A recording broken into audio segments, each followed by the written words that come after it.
to stand in front of this mic, or you have people over? Maybe, we've got a Why microphone. don't you stand over here? Oh, well, then maybe the book can be up there? Yeah, we can just put it up here. Put the music right up here. Okay, We got this one too. all right, Gene. Here you go. Does that work? Check. Does it work? Check, yep, it does work. Sounds like it. Is this going to be too high? No, I don't want to do it. You want me to lower that, Linda? You want it lowered? All right. A little bit of my opportunity to do that. We like to sing together, so we just decided to sing a little bit. And I lit a candle because this was the week that, or early this month, where my oldest sister died. I grew up in a family of 3 sets of twins and 3 singles. Yeah, I know. Our name was Breeden. It's kind of scary. After we had 2 children, Linda decided that was enough. But anyway, my sister died on the same day of John Prine. They both died of COVID. And she was in a little nursing home down in Odin, Indiana, where everybody thought it was a farce. And out of 60 residents in the nursing home, 17 died in a few weeks in a town of less than 1,000 people. So anyway, I love John Prine, and I just decided I want to sing this song for you. And it's a good song to sing in a time when fascists are waving the flag like crazy. While digesting Reader's Digest in the back of an old bookstore, plastic flag with them on the back fell out on the floor. Well, I picked it up and I ran outside, stuck it on my window shield.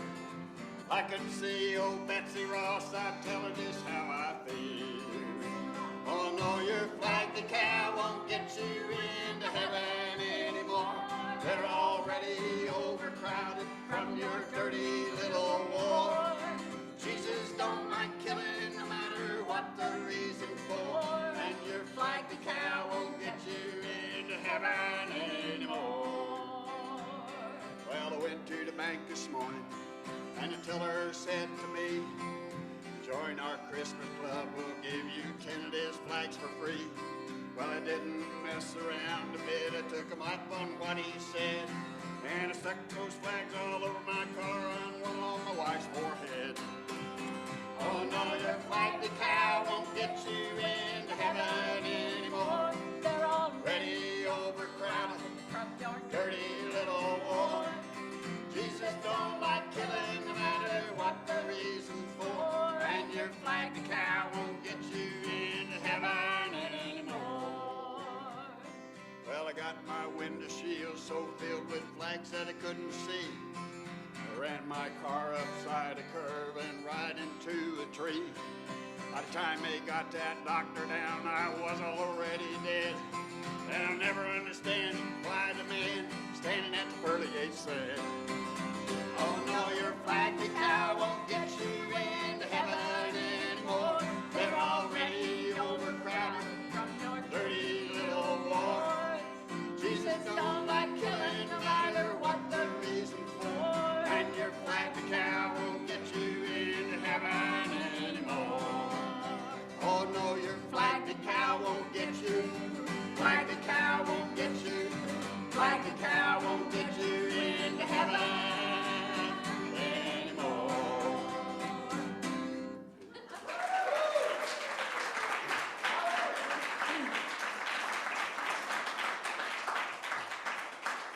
Now, so I don't have to preach too long, we'll sing one more. Linda wrote this song. I'll let her tell you about it. So I wrote this Step song right over here by a the few years microphone. ago. And we may have sung this the last time we were here. I don't know. I was on my way home from my mom and dad's, who live in southeastern Indiana, back to where we live in Owen County. And they were in their 80s, and I was having a hard time leaving them behind. Yeah. And it was a fall afternoon, and I was reading signs along the road just to get my mind on something else. And I happened to see this sign in front of a Farm Bureau store that said straw hats, fly spray, and saddlebags. And it just had this rhythm to it, you know? Straw hats, fly spray, and saddlebags. So I started writing down the signs that I was seeing along the way. Running trucks off the road, And, probably. and then when I got home, I juggled them around to make verses out of them, and the melody came as I was driving along. And the melody, or the chorus, is a very Unitarian Universalist chorus. So if you get the hang of it, you're welcome to sing along. It's not too hard. Okay. Can you see it okay? Yeah. I don't have to see too much. Okay.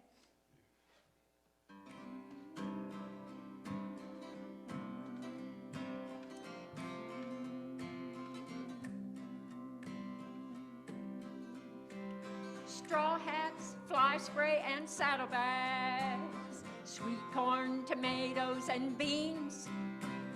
Jesus is coming soon. There's an auction at noon and a poster of the 4-H queen.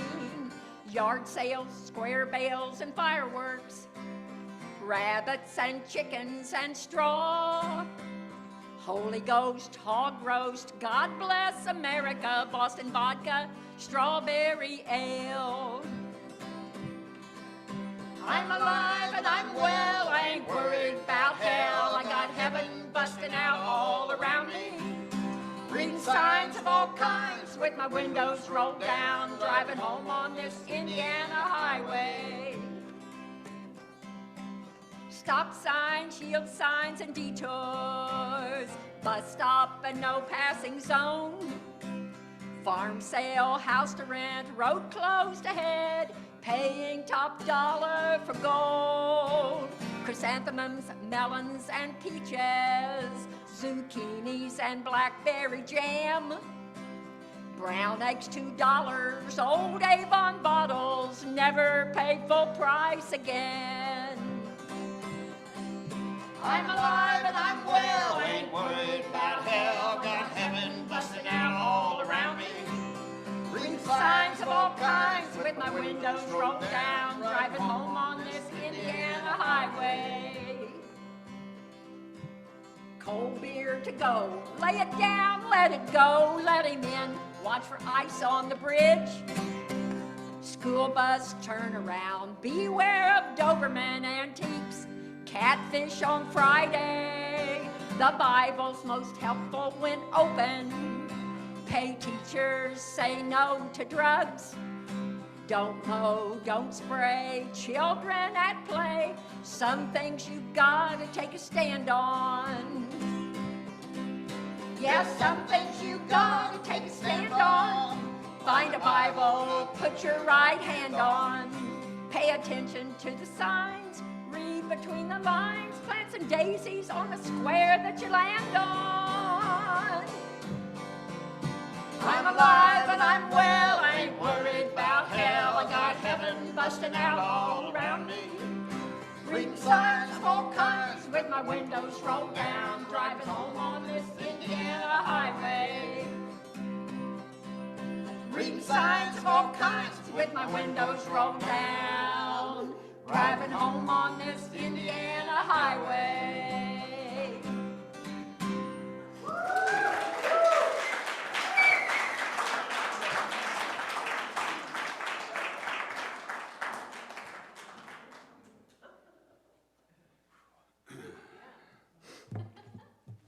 Mercy.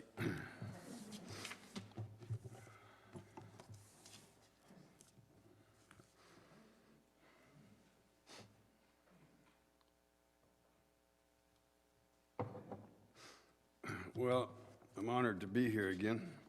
I don't remember how long it's been since I've been here, but it's a nice group of people here. You're all doing good up here. I just want to give you a little background to this, to where I came from. As I said earlier, I was raised in a family of 3 sets of twins and 3 singles. And my identical twin brother and I were the last of the bunch, and we're the only ones left. But I was raised in what was called the holiness tradition down in southern Indiana. We lived on a little 80-acre parcel next to the Crane Naval Weapons Center, which is the largest inland naval weapons base in the world, which my pappy moved to Indiana in the early 40s to get a job running a dozer to build that base. And I was raised in the Nazarene church. It was a holiness church. They would call it evangelical these days, I suppose. They don't use holiness much anymore. It was a conservative church, and we went to church all the time. It seems like I lived more at church than I did at home. Pappy was a singer, and he sang in song evangelists, in tent meetings and revivals and camp meetings. And so we went to church at least 3 times a week, and sometimes 6 or 7 or 8 times a week, because he was coming home from the gypsum plant at that time where he worked, and he'd change clothes and we'd go out save souls for Jesus. And I went to a lot of those places. I had some very interesting experiences in those days. You never know what's going to happen when my pappy sang. I mean, people run the aisles and rolling out. I mean, it was really something to see, and we were little kids. And I tell Unitarian Universalists about this sometimes. Pappy would make Daryl and I, my twin brother, we were identical twins, and he'd make us sit on the front rows anytime we went to camp meetings and stuff, so he could, make us behave. We little boys, and we misbehaved pretty easily. And so I remember one time down in a little place down by Sullivan, Indiana, they had this old tabernacle. It's called the Holiness Tabernacle. And it used to be a movie theater, but they chased the Satan out of there and saved everybody in there and opened up a tabernacle. And those of you old enough to remember those wooden seats that were bolted down and folded up, that's what they had in there. And my brother and I were sitting on the front row one time.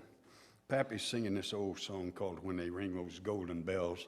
People start going nuts and running the aisles and hollering. And of course, we was about 6, 7 years old, and sometimes it was a little frightening. And this old guy started walking back and forth, right in front of us, walking back and forth. I mean, he wasn't probably any older than I am now, but he looked old to a 6-year-old.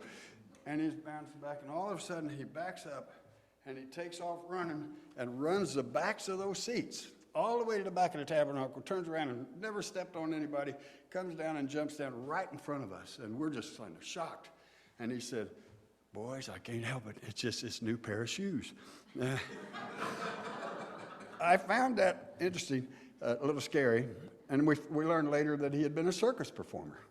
And I learned much later that these traveling evangelists and so forth would hire people like this to do crazy stuff. And I don't know whether they paid him or not, but they should have. But I tell Unitarian Universalists, get a religion that makes you feel like a new pair of shoes. I get tired of running into Unitarian Universalists who are just mad about everything. And, you sit down in a discussion and it's just mad about everything. Give it up. I think being happy is the greatest virtue in the world. Lucretius said that 200 years before Jesus, and I'm down with that. So anyway, I just wanted you to know where I came from. And I started preaching when I was 15 years old in tent revivals. And to give you other example of what that life was like, when we were teenagers and late teenagers, I went off to college actually, because my brother and I were holding revivals on the weekend. In 1967, we could pull down $200 a week, and that's good money in 1967 for 17, 18-year-olds. But my mom had 3 sons in the military, one off the coast of Vietnam, and our draft number was 13. And I think she decided they're not going to get my twin baby boys. And so she said, "You have to go to college." And we didn't want to. We wanted to keep on preaching. We was making money. We was able to buy a car, all kinds of things. And she said, "No, you have to go to school. You have to go to college." We went to Nazarene College in Nashville, Tennessee. And what I was just going to go for 2 years for a preacher's license. And the only deferment they never took away was the ministerial student deferment. Mom saved my life, or my soul, if I'd have survived it.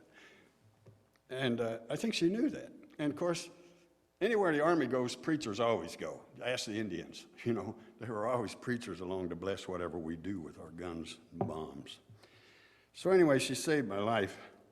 One year, my twin brother, at 18 years old or so, he got to go to the church camp for the middle school kind of kids down at Camp Brosend. And he goes down there to be a counselor because his girlfriend was going to be there. And I decided to drive up for that camp too. But Darrell tells this story about the middle school. They had he got this, after you go to camp several years for the Nazarenes, then when you got to be 17, 18 years old, you could come back as an assistant counselor.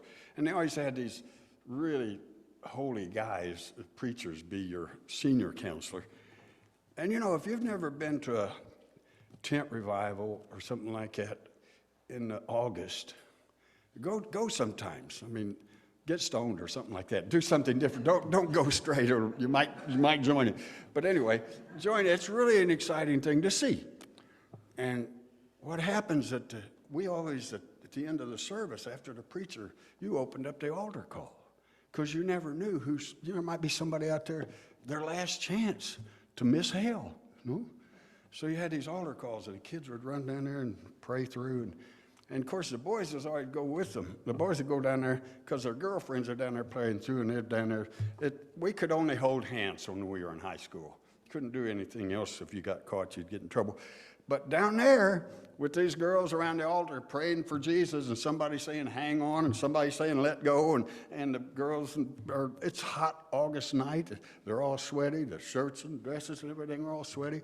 It's a very hot August night. And after a service one time, this old straight-laced preacher came up to Darrell, his assistant counselor. He said, Darrell, he said, well, he called him Brother Breeden, 17 years old and get called Brother Breeden. But he said, we have a problem. He said, I talked to the district superintendent, and he said, we feel like the boys are just getting a little too touchy down there at the altar. I mean, it was a place where you could touch, and we think they're just touching a little too much. And he said, we're going to have a talk with them. And he said, Darrell said, well, I'll talk to him. He said, oh, no, you better this is a very tender issue. You better let me do that. You're not experiencing this. He said, we don't want to shame them. We don't want them to feel bad, but we just need to talk to them. He said, you get in the cabin and you get them all settled down, ready for bed, and I'll come in and talk to them. And he said, I'm going to pray about what I have them to say. So he comes in. Darrell goes in. Finally, Reverend Cox comes in, and the kids are having a pillow fight and just going crazy, and he's disappointed that they're not settled down for devotion. But finally, Darrell gets them settled down, and he said, well, Reverend Cox has something he wants to tell you, wants to talk to you about. So Reverend Cox started, and he said to Darrell early on, he says, you shouldn't talk about this. Let me do this. So Darrell did that. He whistled and calmed everybody down and got them all calmed down and said, Reverend Cox has something he wants to say to you. And Reverend Cox takes a few deep breaths, and the silence prevails. And this stiff, starchy, middle-aged old Pharisee gathered his thoughts, and he started breathing, pausing, breathing, slowly building up steam like an old train pulling out of the stations, with emphasis on each stroke of the pistons. Now, boys, he said, we want you to know that we think you're good boys. You want to do what's pleasing to the Lord. However, we have some concerns about some of the behavior that we have observed in the camp meeting services. Brother Wiggs and I had a long prayerful talk about this, and he asked me to share these concerns with you before devotions tonight. Now, we don't mean to say you've had bad behavior. We know your intention is not to be bad, but you boys are coming into age where you're more interested in girls. That's only normal, only normal. That's according to God's wonderful plan. This was back in the 60s, remember. And, you know, we want you to find that woman, that partner that God wants for you. And we certainly don't want to discourage you from helping them pray through. It's only natural. You want them to be saved. You want them to turn their hearts to Jesus. But we are concerned, he said. Breathing more deeply, he said, some of you boys are touching the girls unduly. And he draws that word out, unduly. He said, you have no idea about the power of Satan to bend your mind, and you may be snatched from God's arms because you cannot do this. You can't touch the girls unduly. It gives rise to passions, and you could tell he was getting passionate about it. You don't know how it can rise these urges that are uncontrollable, except for the blood of Jesus. And even the blood, he said, may not be enough to protect you from lust. such as touching the girls unduly would incite stirrings of the flesh. It can lead you to sin before you know it, and you can lose your soul and be eternally damned for hell. Well, by now, Reverend Don is breathing deeper and deeper, and his face is flushed, and he seems to be resisting his crescendos of passion in his own self. And his sing-song decadence is designed to raise these passions and scare the dickens out of these kids. And one little kid over in the corner started hollering, "Brother Don, Brother Don." And Brother Don was upset to being interrupted, but he said, "What is it, my son?" The terrified boy says, "I don't know what you're talking about, and I don't want to go to hell. Where is the girls unduly?"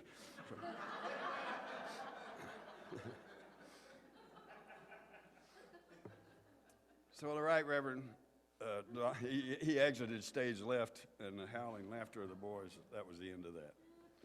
So that gives you a picture of where I grew up, what I was, what I thought about Jesus. I had the Gospel of Luke memorized word for word at the age of 12, memorized the Sermon on the Mount, and I preached the gospel. And I got to college because my mom said I had to go. And I had to work to pay for it in an expensive church college in Nashville. Our college was up on a hill, just above what was called Black Bottom. It was the ghetto in Nashville, Tennessee. Odin, Indiana, where I was raised, was a sundown town. You know what a sundown town is. No person of color. We didn't see people of color in the daytime. You certainly didn't see people at night. And it was that way, by the way, well up into the 1990s, still there. We were racist, and we didn't even know it. You know, my mom and dad didn't use the N-word and things like that, but it was in our DNA. We were racist. So I got a job at a grocery store at 3rd and Murfreesboro Road in Nashville, Tennessee. I was the youngest guy there, and I got all the worst jobs. And 99% of our clientele that shopped there were black. There were no black workers there. And so my job at night, at 1 o'clock in the morning when we closed, was to gather up everything that would burn. This was before the EPA. We had a huge incinerator. We burned everything. I mean, you got enough cardboard, you can burn ice. It's unbelievable. So I would go around the store picking up, taking produce, old cheese, anything that is out of date that would burn. I had the job of go across this alley and put it in that incinerator. The alley separated our store from Black Bottom. And it was dark out there, just one little bulb on the back. And I go out there, young preacher boy. I had 5 carts loaded with stuff to burn. And I opened this big door on the back of the store that, if you guys, y'all are old enough, most of you see the old King Kong movie. They had that big gate that they had to take the bars off. That's the kind of door we had on that. It made you think there was gorillas out there going to get you. And I was terrified. And I finally I took 4 of them out. I come running back for the last cart and rushed out there. And I dumped it in there, and I get the matches out. And I'm trying to light the fire, and the match keeps going out. And a voice said behind me, "If you leave the matches, I'll light the fire for you." And I turned around, and I saw a woman in a green dress and blue sneakers and black skin. And I said, "Get out of here. I know how to light a fire. Get out of here." I was afraid that there were at least 5 black men behind him. I was terrified. And she said, "You threw some cheese in there, and I want to get it out." And I said, "You can't eat that cheese. It's got mold on it. That's why we throw it away. Now get out of here." She said, "The other boys let me do this, and it helps me feed my family, my children." And you know, I'd never seen hungry people in southern Indiana. We didn't have homeless people in those days. I was always taught that hungry people are just lazy people. Because if you get out there, anybody can work. There are no hungry people in America. And I could look in this woman's eyes. There was a little bulb on the back, and I could see her eyes. And I could tell this woman wasn't lazy at all. This woman wanted food for her children. And I realized there's something wrong with my religion that allows me to turn to this woman out of fear, try to chase her away, to consider her worthless. There was something radically wrong with my religion that I had been preaching for at least 4 years. And I thought I was saved, sanctified, and ready for Jesus to come back and take me to heaven. I handed her matches. It was Christmas break, and I was the only one left in the dorm because I couldn't come home because I had a job. And I took my religion very seriously. And I went to the chapel, and I spent the night trying to pray, trying to figure out what's wrong with my religion. And I call her, I don't know her name, I wish I did, I call her my black female Jesus. Because I tell you what, if you ever meet Jesus, it'll change your life. I believe that, and Jesus comes in all kinds of forms. He came to me in her. I could not turn her away. And that changed, I began then to realize something is seriously wrong with my religion. It took, 9 years of college and seminary. It took a lot of things, meeting different people, for me to come to my understanding of my own faith, of Unitarian Universalism, actually. And it also took me in all kinds of directions. I was in the Christian Church Disciples of Christ as a minister in St. Joe, Missouri. I hitchhiked to Louisville, Kentucky to meet Phil Berrigan. I don't know if people might not know who the Berrigan brothers were. They were the two Catholic priests and other Catholics who began the anti-Vietnam War movement and went to prison several times. They broke into the Catonsville. Well, they just walked into the Catonsville, Maryland draft office. And back then, they didn't have computers. Everybody's draft card was in a file at your local office. 9 priests and nuns walked into that draft office, walked right past the people at the desk, went to the file cabinets. Each one of them grabbed a file cabinet, went out on the street, and burnt them with homemade napalm. And there were several hundreds of guys did not get drafted. For that, they went to prison. And when I met Phil Berrigan in 1979, after hitchhiking in 5 below zero weather from St. Joe, Missouri to Louisville, finally got there, and I met him. I'd always been told he was just a communist priest, but I wanted to meet him. And he looked at me and he said, "Man, you look like you've been on some kind of journey." And I said, "I need to talk to you." And he set me down in a hallway at the University of Louisville. We sat there for 3 hours and talked about our faith, about what it calls us to do. And he told me, he said, "Well, Bill, when the first time you ever do civil disobedience, it'll be like shaking the demons from your soul." A year later, my brother and I joined a group of mostly Christians. By then, I'm an agnostic, but mostly Christian people gathered, and we occupied the Capitol Rotunda. There were no American flags and crosses or beating in the doors or anything like that. We went in and sat in the rotunda to pray for the end of nuclear disarmament, to disarm. And there were 200 of us that were arrested and refused to allow the people who came to pay our fines so we wouldn't have to go to Washington, D.C. prison. So this is my first civil disobedience. When I walked up to the judge, and he looked at me and said, "Mr. Breeden, do you know why you're here?" And they handed me a charge sheet, and I looked at it. I said, "Do you know Phil Berrigan?" The judge says, "Everybody knows Phil Berrigan." I said, "Well, Phil Berrigan told me when I committed civil disobedience for the first time, it'd be like shaking the demons from my soul." And I said, "Look on this charge sheet. It says illegal demon," for demonstration, of course. And the judge just cracked up. He said, "Phil Berrigan knows what he's talking about." So we spent a week in a Washington, D.C. prison with about 70 other people who refused to allow their fines to be paid. And when we left, the entire prison was singing, "All we are saying is give peace a chance." The whole prison knew we were there.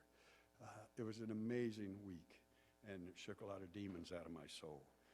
And I guess I tell you these stories to say, I like Jesus. I ain't looking to be saved, not looking for a heaven. I'm looking for justice for people.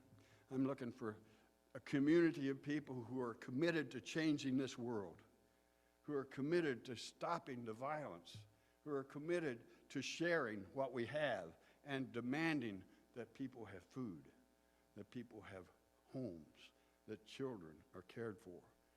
And I found this, finally, in the Unitarian Universalist Church, my daughter, when my wife and I had 2 children, teenage children, were living in a teepee in Brown County for 5 years. And my daughter started attending a new church. Never heard of this place. And what I say is, Unitarians are not very good at selling themselves. They really aren't. At that time, Bloomington was the best kept secret in town. And now it's a big secret. It's a big church. And my daughter started attending, and I would drop her off and go to the coffee shop and have coffee because I never thought I'd find a church I wanted to be a minister in again. And then there it all worked out.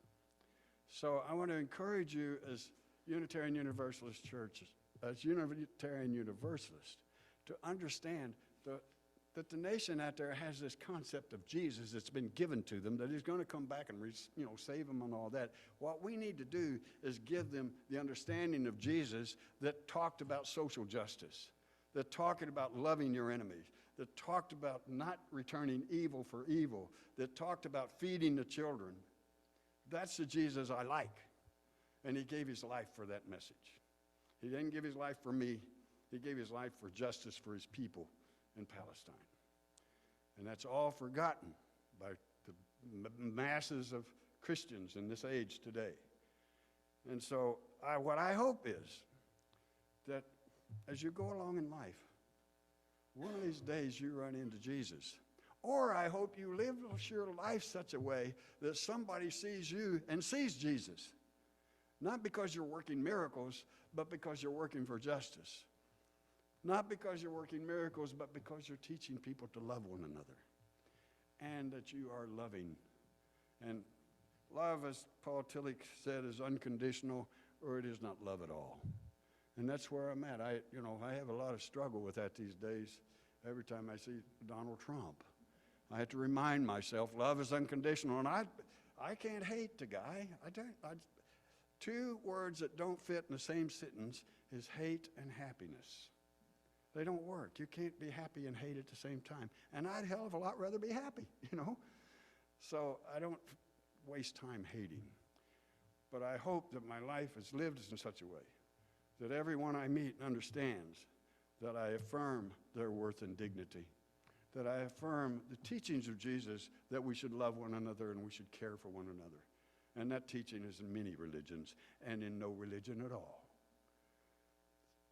It's an honor to be with you today. The Black Female Jesus, the title of my memoirs that I hope to get published before too damn long, is Billy Pilgrim and the Black Female Jesus, because she changed my life, and I would give anything to have found her again. Okay, I'm done.